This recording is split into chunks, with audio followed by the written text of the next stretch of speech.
নজর রাখবো পরবর্তী সংবাদে। ইতিমধ্যে শেখ হাসিনার সঙ্গে একাধিক চুক্তি হওয়ার সম্ভাবনা রয়েছে, বিশেষ করে ট্রেনের ক্ষেত্রে এই সম্ভাবনার কথা উঠে আসছে।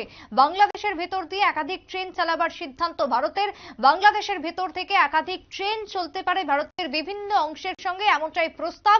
তবে সেই জায়গায় উত্তর পূর্বের রাজ্যগুলিতে ট্রেনের উন্নতিকরণের দিকে বিশেষ নজর রয়েছে বাংলাদেশের দিকে। হাসিনার দিল্লি সফরে একাধিক চুক্তি হওয়ার সম্ভাবনা রয়েছে, ইতিমধ্যে সে খবর উঠে আসছে। উত্তর পূর্বের রাজ্যগুলির ট্রেন যাত্রার উন্নতির জন্যই বাংলাদেশের মাটিকে এক প্রকার ব্যবহার করতে চায় ভারত।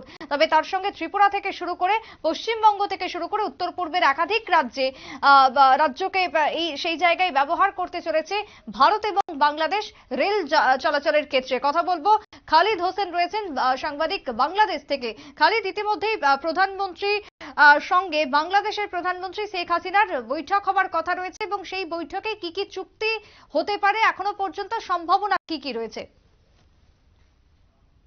আপনাকে ধন্যবাদ। মূলত দুই দেশের যে অমীমাংসিত ইস্যুগুলো রয়েছে সেই ইস্যুগুলো নিয়ে দুই দেশের সর্বোচ্চ পর্যায়ে বৈঠকে আলোচনা হবে বলে ওয়াকিবহাল মহল মনে করছেন। তবে ইতিমধ্যেই একটা বিষয় খুব ট্রেন চলাচল বিষয় নিয়ে আমরা যেটা জানতে পেরেছি যে ভারতের পক্ষ থেকে বাংলাদেশে একটা প্রস্তাব দেওয়া হয়েছে, বাংলাদেশের ভেতর দিয়ে ভারতের রেল, সেই বিষয়টা বাংলাদেশের পক্ষ থেকেও পরীক্ষা নিরীক্ষা করা হচ্ছে। প্রাথমিকভাবেই মোটামুটি এটি নিয়ে যতদূর যা করা দরকার সেগুলো করা হচ্ছে। হয়তো দুই প্রধানমন্ত্রীকে এই বিষয় নিয়ে বিস্তারিত জানা যাবে। যেটা জানা গেছে যে গেদে থেকে ভুটান সীমান্তবর্তী লালগাঁও পর্যন্ত বাংলাদেশের ভেতর দিয়ে চালাতে চায় প্রস্তাব দেওয়া হয়েছে ভারতীয় রেলওয়ে বোর্ডের পক্ষ থেকে। বেশ, অনেক ধন্যবাদ খালিদ তোমায়। আমরা কথা বলছিলাম, খালিদ হোসেন ছিলেন বাংলাদেশ থেকে। তবে এই রেল যোগাযোগ সম্পর্কে আরেকটু বিস্তারিতভাবে জেনে নেব এক্সিকিউটিভ এডিটর নীলের কাছ থেকে, যে কি কি ভাবনা চিন্তা রয়েছে এই মুহূর্তে দুই দেশের সরকারের। একদিকে প্রধানমন্ত্রী নরেন্দ্র মোদী, অন্যদিকে বাংলাদেশের প্রধানমন্ত্রী শেখ হাসিনার এই মুহূর্তে দাঁড়িয়ে যে বৈঠক এবং যে চুক্তি, সেক্ষেত্রে কি কি উঠে আসবে জানবো বিস্তারিত। নীল, এই মুহূর্তে ভারত এবং বাংলাদেশের ক্ষেত্রে রেল যোগাযোগের ক্ষেত্রে কি কি ব্যবস্থাপনা হতে যাবে বা কি কি চুক্তি হওয়ার সম্ভাবনা রয়েছে দুই প্রধানমন্ত্রীর বৈঠকের পর, কি জানতে পারছো? দেখো, দুই দেশের প্রধানমন্ত্রীর বৈঠকে যে আলোচনা হবে তাতে সব থেকে গুরুত্বপূর্ণ হচ্ছে ভারতের রেল যাত্রা। ভারতের মাটি এমন ভাবে বা ভারতের ভৌগোলিক মানচিত্র এমন ভাবে হয়ে আছে যে বেশ কয়েকটি রাজ্যে যদি বাংলাদেশের মাটি ব্যবহার করে ভারত যদি ট্রেন চালায়, সেই ক্ষেত্রে দ্রুত গতিতে ট্রেন ভারতের এক প্রান্ত থেকে অন্য প্রান্তে যাবে। যেমন ধরো, সব থেকে বড় উদাহরণ হচ্ছে আমাদের রাজ্য ত্রিপুরা। এ রাজ্যের যে ট্রেন যদি বাংলাদেশের মাটিকে ব্যবহার করে তাহলে খুব দ্রুত গতিতে পশ্চিমবঙ্গের শিয়ালদহ যে ডিভিশন, সেই শিয়ালদহ বা হাওড়া ডিভিশনে ঢুকতে পারবে। সেটা 9 থেকে 10 ঘন্টার মধ্যে বাংলাদেশ থেকে যদি ট্রেনটা চলে, সেই ট্রেনটা ব্যবহার করতে পারবে।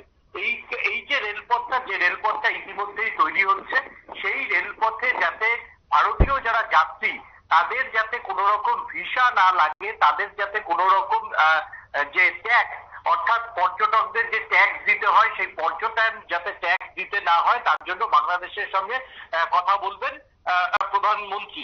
অন্যদিকে যেটা আরো জানা যাচ্ছে যে বেশ কয়েকটি ট্রেন এরকম চালাতে চায়, তার মধ্যে অন্যতম হচ্ছে উত্তরবঙ্গ থেকেও বেশ কয়েকটি ট্রেন চালাতে চায়, এবং অসমের একটি ট্রেন চালাতে চায়, এবং মেঘালয় থেকেও একটি ট্রেন চালাতে চায় রেল মন্ত্রক যেটা মনে করছে যে ভারতে অন্যান্য রাজ্যগুলির থেকে এখনো উত্তর পূর্বের যে রাজ্যগুলি, সেই রাজ্যগুলির ট্রেন যাত্রাতে অনেক পিছিয়ে।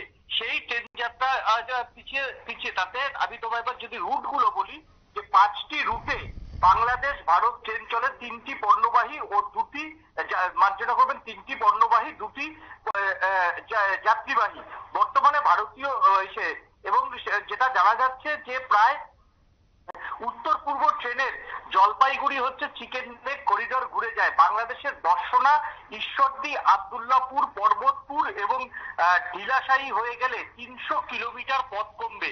তাতে অসম, ত্রিপুরা, মেঘালয়, মিজোরাম, মণিপুর, অরুণাচলের রাজ্যের সঙ্গে বাকি ভারতের রেল যোগাযোগ অত্যন্ত সহজ হবে। ভারতের প্রস্তাব নিয়ে বাংলাদেশ রেলওয়ে অন্যান্য সংস্থার সঙ্গে পরামর্শ রেল সচিব ডক্টর হুমায়ুন কবিরের সভাপতিত্বে ইতিমধ্যেই একটি বৈঠক হয়েছে। বৈঠক শেষে জানানো হয়েছে ভারতের প্রস্তাবের পর দুটো বিকল্প প্রস্তাব তৈরি করা হয়েছে, যার একটি হলো ট্রেনের রুট হবে বাংলাদেশের দর্শনা চিলাহাটি হয়ে ভারতের হলদিবাড়ি, জলপাইগুড়ি, ধূপগুড়ি, ফালাকাটা, ডালাগাঁও, জয়পুর হয়ে ভুটান সীমান্তে লাগোয়া হাতিমারা স্টেশন পর্যন্ত যাবে। অন্যদিকে ভারত যে দলগাঁও স্টেশন পর্যন্ত ট্রেন চালাতে যায়, সেখান থেকে ভুটান সীমান্তে 108 কিলোমিটার দূর। জলগাঁওয়ের পর জয়পুর এবং হাতিমারা স্টেশন। হাসিমারা থেকে ভারতের ভুটানের স্থলবন্দর পুয়েন্ট শিলংয়ের দূরত্ব মাত্র 18 কিলোমিটার।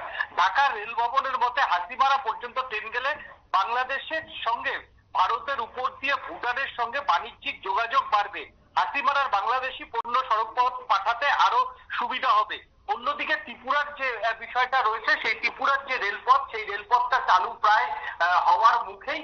কিন্তু যেটা হচ্ছে ভারতের রেল কর্তারা যেটা জানাচ্ছে যে ত্রিপুরা সহ মেঘালয়, অসমের যারা প্যাসেঞ্জার, তারা যখন এ রাজ্যে থেকে ট্রেনে উঠবে, তাদের থেকে যাতে কোনো রকম বাংলাদেশ যে মানে তাদের জন্য আলাদা কোচ করার প্রস্তাব দেওয়া হয়েছে। ইন্ডিয়ান যারা সিটিজেন তারা একদম আলাদা কোচে উঠবে, তাদের লাগেজ চেক করা হবে। বাংলাদেশ প্রশাসন তাদের লাগেজ চেক করতে পারবে, কিন্তু বাংলাদেশ প্রশাসন তাদের থেকে কোনো যে ট্যুরিজমের যে ট্যাক্স, সেই ট্যাক্সটা নিতে পারবে না এবং তাদের ভিসা সমস্যার কোনো ভিসা লাগবে না। এবং যারা ভারতের বা যারা ত্রিপুরার যারা বাসিন্দা, তারা ঢাকার কোনো স্টেশনে নামতে পারবে না। এই শর্তগুলি ইতিমধ্যেই ভারতীয় রেল বোর্ড জানিয়েছে বাংলাদেশ রেল বোর্ডকে।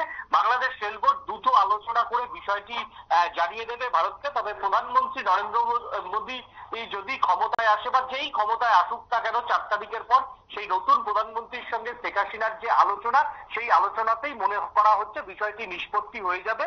এবং সেই ক্ষেত্রে সবচেয়ে বড় যে লাভবান হবে সেটা হচ্ছে অবশ্যই পশ্চিমবাংলার, উত্তরবঙ্গের জনগণ এবং সেই সঙ্গে উত্তর পূর্বের রাজ্যগুলির মধ্যে ত্রিপুরা, অসম, মেঘালয় এবং অরুণাচল প্রদেশের মানুষ সব থেকে বেশি লাভবান হবে এই চুক্তি স্বাক্ষর হলে। সুপ্রীতি।